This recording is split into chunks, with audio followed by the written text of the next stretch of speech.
वालेकुम नमस्कार। आज मैं आपके लिए नया जो है अब लेसन पार्ट या चैप्टर लेकर के आया हूँ वालेकुम। तो देखिए, कल हमने पढ़ा था पास्ट परफेक्ट टेंस के बारे में और आज हम उसका अगला जो लास्ट जो टॉपिक है पास्ट परफेक्ट कंटिन्यूस टेंस, तो इसके बारे में आज इस अध्ययन में विस्तृत जानकारी प्राप्त करेंगे। तो देखिए बच्चों, इसमें क्या होता है, इस काल के अंदर जो भूतकाल में कोई कार्य होता है उसके बारे में जानकारी दी जाती होती है। यानी भूतकाल में जो कोई कार्य हुआ उसके बारे में जानकारी देते हैं। और इस काल में समय का जिक्र होता है और समय के साथ में क्या होता है, से प्रयोग होता है। और इसमें पहचान के रूप में जैसे प्रेजेंट कंटिन्यूस टेंस की तरह से ही वाक्य के अंत में रहा है, रही है, रहे इत्यादि शब्द आते हैं। तो बच्चों ये आपको इसमें और प्रेजेंट कंटिन्यूस टेंस में ये ध्यान रखना है कि उसमें रहा रही आता है परंतु से का प्रयोग या समय का जिक्र उसमें नहीं होता है, लेकिन इसके अंदर समय का जिक्र होता है। तो अंत में ये रहा था, रहे थे इत्यादि शब्द आते हैं, तो इसका ध्यान रखना है। अब देखिए आगे हेल्पिंग वर्ब इसमें क्या करती है, इसमें हैड बीन का प्रयोग किया जाता है। इस टेंस के अंदर जो हेल्पिंग वर्ब जिसका हम प्रयोग करते हैं वो हैड बीन का प्रयोग होता है। और पहले वाले टेंस में आपने जो देखा है वो अलग अलग प्रकार से आपको कौन कौन सी क्रियाओं का जो प्रयोग किया जाता है उनका आपको अच्छी तरह से जानकारी दी गई थी। फिर भी आप इस टेंस को पढ़ने से पहले वाले जो मेरे जो आपको चैप्टर बताए गए हैं उसमें आपको जाना ज़रूरी होगा, क्योंकि आज भी इसमें आपके लिए एक छोटी सी समस्या आएगी। इसमें क्या है जो आपको मैं बता रहा हूँ कि इसमें भी समय के बारे में जिक्र होता है और उसमें पॉइंट ऑफ द टाइम यानी एक निश्चित समय के लिए तो सेंस का प्रयोग किया जाता है और एक पीरियड ऑफ टाइम इसके लिए अवधि में भी फॉर का प्रयोग किया जाता है। तो ये है पॉइंट ऑफ टाइम के अंदर कौन कौन से जो आपके समय आते हैं उसके बारे में आपको जानकारी लेने के लिए मेरा पिछले वाला जो वीडियो है जिसके अंदर प्रेजेंट परफेक्ट कंटिन्यूस टेंस के अंदर विस्तार से जो जानकारी दी गई है उसको आपको देखना होगा। उसी प्रकार से फोर को भी जानने के लिए यानी फोर कहाँ पर यूज़ किया जाता है उसके बारे में भी आपको जानकारी लेने के लिए बच्चों पिछले वाला जो मेरे वीडियो है प्रेजेंट परफेक्ट कंटिन्यूस टेंस उसके अंदर आपको वापस जाना पड़ेगा। तो जो भी आप वीडियो देख रहे हैं उस वीडियो देखने से पहले मेरे जितने भी जो चैप्टर्स आपको बताए गए हैं या सुनाए गए हैं उनको आपको देखना ज़रूरी होगा, क्योंकि मेरा प्रत्येक जो है लेसन है पिछले उन वीडियो से जुड़े हुए हैं, इसलिए आप उनकी ओर ध्यान देते रहना। तो देखिए बच्चों, इसके अंदर अब आपको मैंने बताया है कि समय में भी इसमें सिंस और फॉर का प्रयोग होता है, हेल्पिंग और उसमें हैड बीन का प्रयोग होता है। अब चलते हैं इसके लिए आगे। तो एग्जाम्पल्स फॉर दी सेंटेंसेस का हम प्रयोग करते हैं। तो सबसे पहले हम इसमें लेंगे अफर्मेटिव सेंटेंस।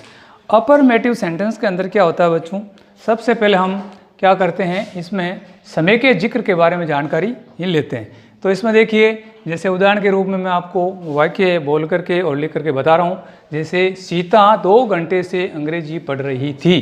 तो पढ़ रही थी इससे तो ये आपने को मालूम हो जाता है कि ये जो हमारा वाक्य है वो पास्ट परफेक्ट कंटिन्यूस टेंस का वाक्य है। अब इसके अंदर वापस पीछे चलते हैं तो देखते हैं कि 2 घंटे से, तो यह इसका समय का जो जिक्र आ रहा है इसके अनुसार हम पता लगा लेते हैं कि यह भी वाक्य है जो पास्ट परफेक्ट कंटिन्यूस टेंस का वाक्य है।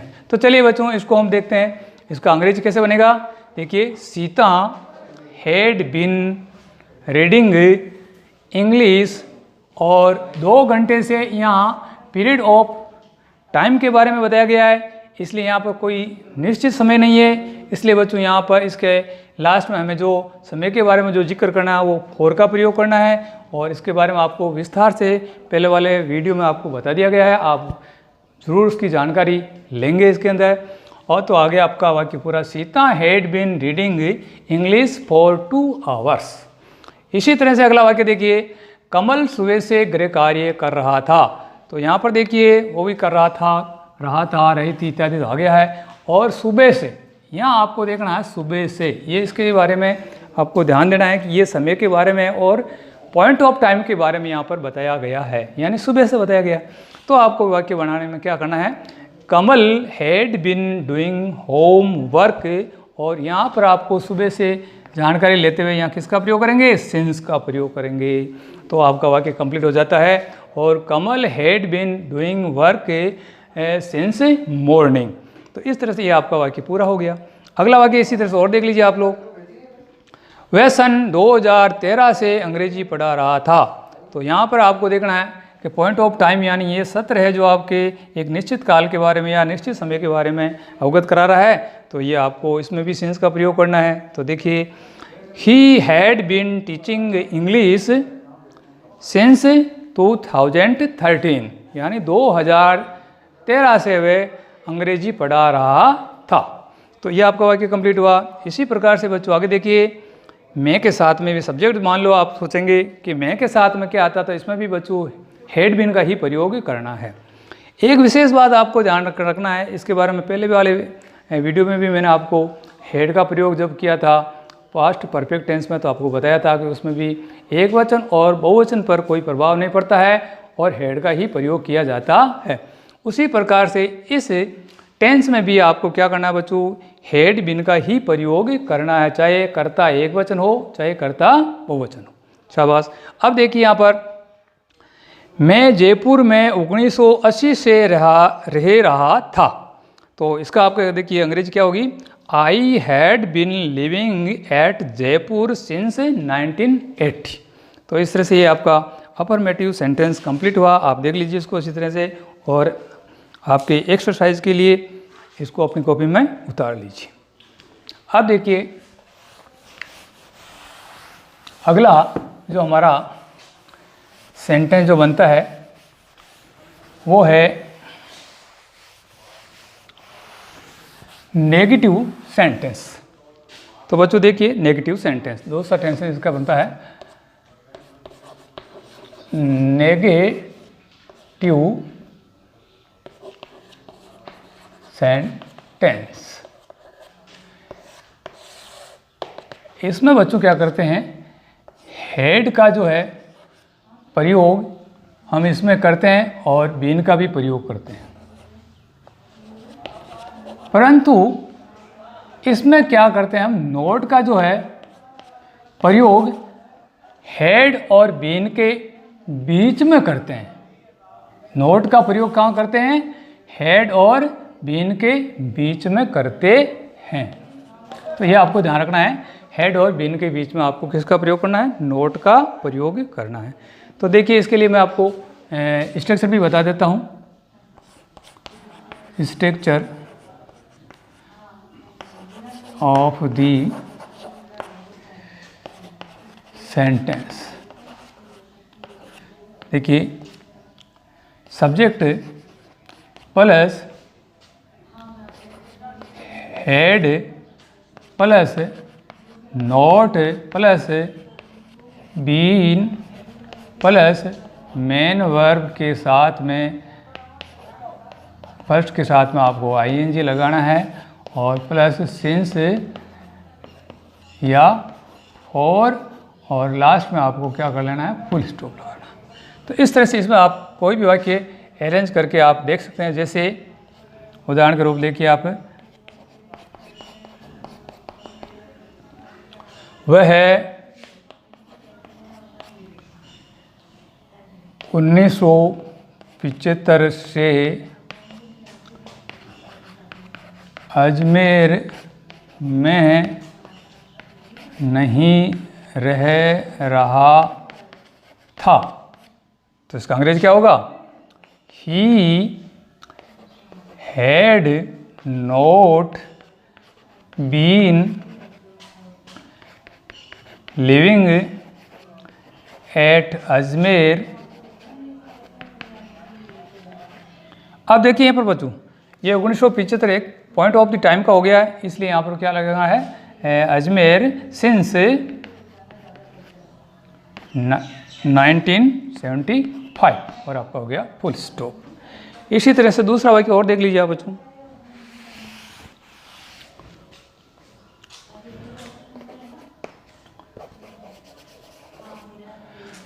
तुम सुबह से अंग्रेजी का कार्य नहीं कर रहे थे। तो देखिए इसका अंग्रेजी क्या होगा, यू हैड नॉट बीन, कार्य करना, तो डूइंग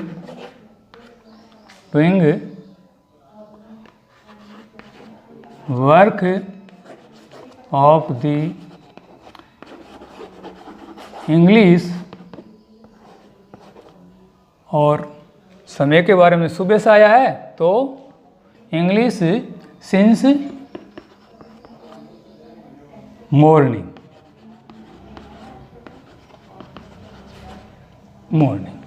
तो इस तरह से वाक्य देखिए आप, इसी तरह से और लिख लिए आप वाक्य,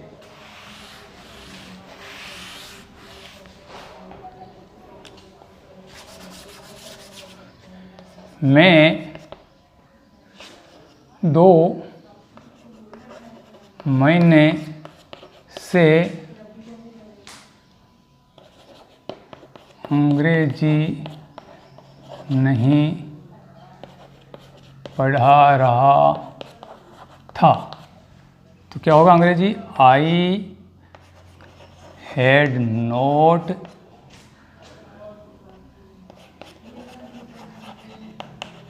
टीचिंग इंग्लिश, और 2 महीना हो गया तो आपको करना है फॉर 2 मंथ्स। इस तरह से आपका वाक्य पूरा हुआ। तो देखिए बालकों, नेगेटिव में आपको क्या करना है, हेड और बीन के बीच में आपको किसका प्रयोग करना है, नोट का प्रयोग करना है। यहाँ पर देखिए थोड़ा सा आप हेड बीन का प्रयोग करें आप, तो I had not been teaching English for 2 months. तो ये बच्चों लिख लीजिए आप। इसके बाद में अपना तीसरा जो सेंटेंस बनता है उसके बारे में आपको जानकारी दी जा रही है।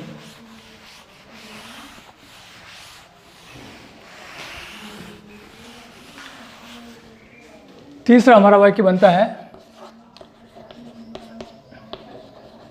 Interrogative sentence. हाल को इंट्रोगेटिव का मतलब होता है प्रश्नवाचक। तो इस प्रश्नवाचक वाक्य में क्या करते हैं हम, हेड का प्रयोग है जो वाक्य के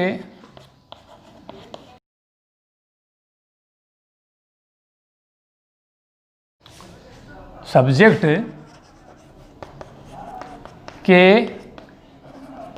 बाद बीन का प्रयोग करते हैं तथा वाक्य के अंत में क्वेश्चन मार्क लगाते हैं। तो बच्चों ये तो ही नियम की बात।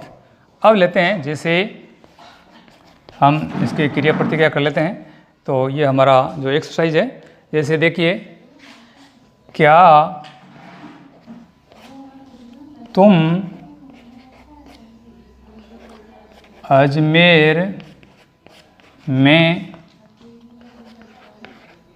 2000 से रहे थे, ये प्रश्नवाचक चिन्ह।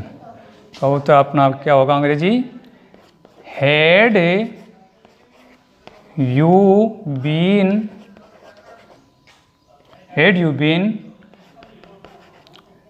Living at Ajmer. और यहाँ पर देखिए समय के बारे में जिक्र है, जो एक पॉइंट ऑफ टाइम का है, इसमें आ रहा है।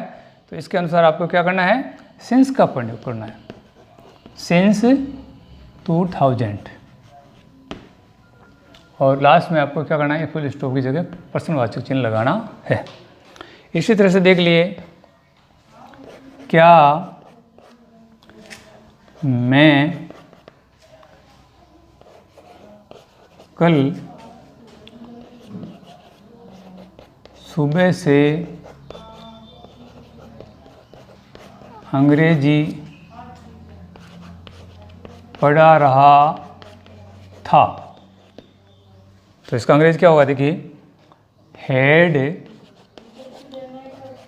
आई बीन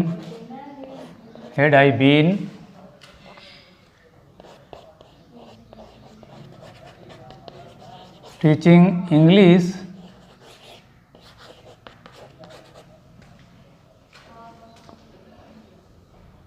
सिंस, देखिए यहाँ पर सुबह आया, कल सुबह निश्चित काल हो गया है, तो सिंस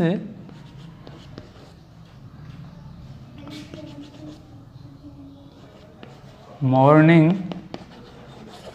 और कल का मतलब यस्टरडे, मॉर्निंग यस्टरडे, यह आपका प्रश्नवाचक चिन्ह। तो बच्चों इस तरह से आप इसमें इंट्रोगेटिव सेंटेंस भी बना सकते हैं इजीली। केवल आपको ध्यान क्या रखना है, हेड को वाक्य के पूर्व में लगाना है, वाक्य के अंत में आपको क्वेश्चन मार्क लगाना है, और बीन का प्रयोग है जो सब्जेक्ट के जस्ट बाद आपको करना है। अब देखिए अगला वाक्य जो है अंतिम वाक्य है, जो हमारा वाक्य पूरा होता है इस काल के अनुसार, वो है हमारा इंट्रोगेटिव। चौथा है इंट्रोगेटिव प्लस नेगेटिव सेंटेंस। एक ही वालू, इसमें इंट्रोगेटिव के बारे में आपको बता दिया पूर्व के बारे में, और नेगेटिव सेंटेंसों के बारे में आपको भी बता दिया गया। अब इन दोनों को मिलाकर के हम इसमें क्या करते हैं, इस वाक्य को कंप्लीट करते हैं। तो देखिए इसमें क्या करते हैं, हेड का प्रयोग है जो वाक्य के पूर्व में करते हैं, तथा सब्जेक्ट और बीन के बीच में नोट का प्रयोग करते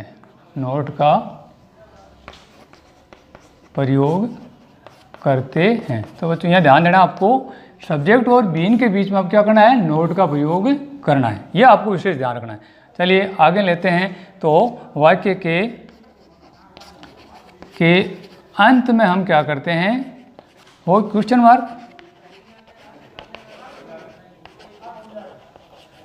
मार्क इस तरह का होता है बच्चों, का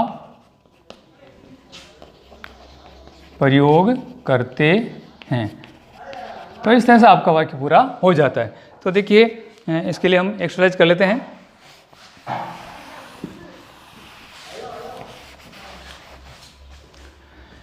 बार बार इन वाक्यों को पढ़ने से आपकी समझ में आ ही गया होगा, फिर भी मैं आपको इसमें एक्सरसाइज के लिए समझा देता हूँ। जैसे क्या वह सुबह से गृह कार्य नहीं कर रहा था, ये प्रश्नवाचक। तो देखिए बच्चे, ये क्या भी आ गया है और सुबह से आ गया, और ये नकारात्मक भी आ गया। तो ये दोनों बातें इसमें आ गई। नेगेटिव का मतलब ये क्या, और इंट्रोगेटिव का मतलब है क्या, और नेगेटिव का मतलब है नहीं। तो ये दोनों बातें एक ही वाक्य में सबमिट हो रही है। इसलिए इस प्रकार के वाक्य को हम कैसे करेंगे, देखिए वही आपका इसका जो इंग्लिश है, हैड ही, फिर मैंने आपको बताया था नोट, फिर आपको क्या करना है, बीन, और इसी प्रकार से हैड ही बीन नोट, और गृह कार्य कर रहा, डू का मतलब होता है डू करना, तो डूइंग होमवर्क, और अभी ये आपके समझ में आ जाएगा कि ये सुबह का मतलब ये निश्चित काल है, पॉइंट ऑफ द टाइम है।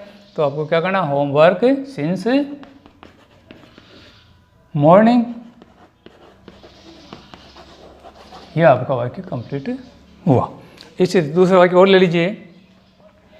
क्या मैं सुबह से, या ऐसे नहीं लिया आप, पीरियड ऑफ टाइम ले लीजिए, क्या मैं 2 सप्ताह से नहीं पढ़ा रहा था। देखिए बच्चों, आप कोई किसी भी प्रकार के वाक्य ले सकते हैं आप, इसमें कोई अतिशयोक्ति वाली बात नहीं है, परंतु आपको ध्यान क्या रखना है, हेड और बीन का ये सिद्धांत और नियमों का आपको ध्यान रखना है। इस नियम के अनुसार, स्ट्रक्चर्स के हिसाब से आप काम करेंगे तो आपका वाक्य आप किसी भी प्रकार के इस तरह से समझ लेंगे तो कभी भी गलत नहीं होगा। तो क्या मैं 2 सप्ताह से नहीं पढ़ रहा था, तो इसका अंग्रेजी क्या होगा, हेड आई नोट बीन, और पढ़ा रहा था तो teaching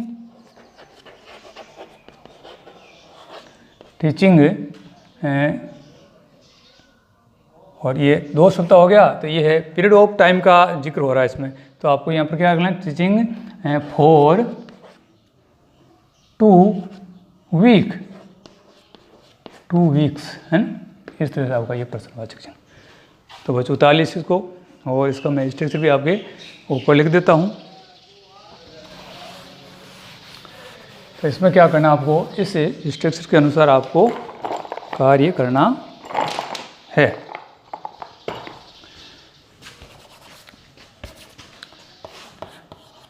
structure of this sentence. Structure means आपको मैंने बताया था कि सूत्र होता है, फार्मूला होता है, जैसे आप कोई भी चीज़ ले सकते हैं। जैसे इसमें आता है had plus subject plus not plus been plus main verb के साथ, फर्स्ट के साथ में आपको आईएनजी लगाना है, और फिर बाद में आपको लगाना है ऑब्जेक्ट लिखना है, और फिर ऑब्जेक्ट के बाद में आपको क्या करना है, समय का जिक्र जो है सिंस या फॉर, है ना, सिंस या फॉर का प्रयोग आपको करना है आफ्टर ऑफ द सेंटेंस। क्या करना आपको, यूज टू क्वेश्चन मार्क, ये आपको काम में लेना है। तो ये आपका इसका फॉर्मूला सही हुआ।